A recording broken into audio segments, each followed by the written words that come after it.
been a lot of talk about academies recently, with the government announcing plans to turn all state schools in England into academies. Stephen Machin, Professor of Economics at University College London and the London School of Economics, has followed their evolution. The initial model was to take schools out of local authority control, give the schools much more autonomy to operate.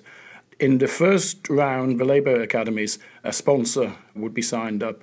The sponsor would typically sit on the Board of Governors. The school would often specialise in the expertise of the sponsor. So, you might have a technology academy which would specialise in IT. The first academies were, pretty disadvantaged schools that were converted.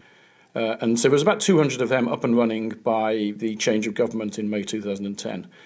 Subsequently, there's been a mass academisation of schools. And have they still focused on converting the worst performing schools? No, there's actually a complete switch around. Many of the new schools that have converted subsequently since 2010 are actually above average performing schools. This switch around is what makes understanding the performance of academies difficult. Stephen Machin's research on Labour's early sponsored academies, which were all underperforming schools, did find a positive impact for students already enrolled in the school. However, after the Academies Act in 2010, any school could apply to become an academy, with schools rated outstanding by Ofsted pre-approved for the status. These are known as converter academies, and 2/3 of secondary schools have already become academies, most of them since 2010. The Education Secretary, Nicky Morgan, recently wrote a guest post on Mumsnet, claiming academies are the best way forward for our schools. She included several statistical claims, and the very first comment out of around 1,000 was, "Would you ask Radio 4, more or less, to check all your statistics?" Well, Mumsnet commenter, we can try. Here's Nicky Morgan's first claim. The percentage of pupils achieving the expected level in reading, writing and maths at the end of Key Stage 2 in primary academies has risen by 4%, from 67% in 2014 to 71% in 2015. Now that's a very specific claim, so I feared that Nicky Morgan might be cherry-picking one true fact that supported her case. But no, it turns out this fact isn't true.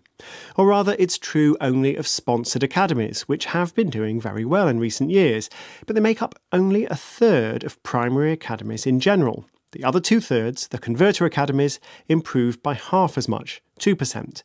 And over the past 4 years, converter academies and local authority schools have both improved at the same rate. OK, fact number 2. When it comes to secondary, it's a similar story with converter academies, which are performing 7.2% above the national average, with 64.3% of pupils achieving 5 good GCSEs. Well, now we've switched from sponsored academies to converter academies, and we've also switched from looking at the rate of improvement to the overall level of achievement.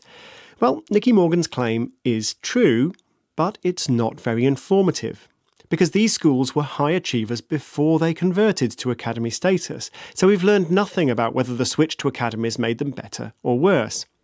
By the same token, sponsored academies are actually performing 11.3 percentage points below the national average. Now, that fact shouldn't discredit the academy programme either, because these were low-performing schools before they became academies.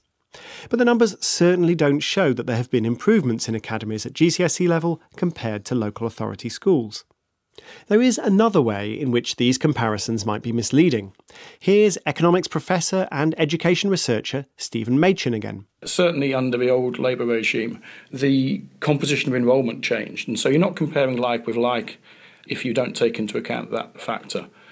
So you actually saw children with better primary school performance enrolling in academies after they became academies. So what evidence do we have that making every school in the country become an academy is going to improve the standards of teaching in these schools? I don't think we have any evidence on that so far. We certainly have no evidence at all for primary schools. There's no research at all on primary schools.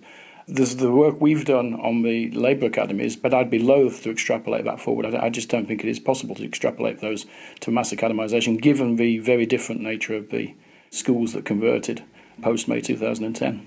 Professor Stephen Machin of UCL and LSE. You're listening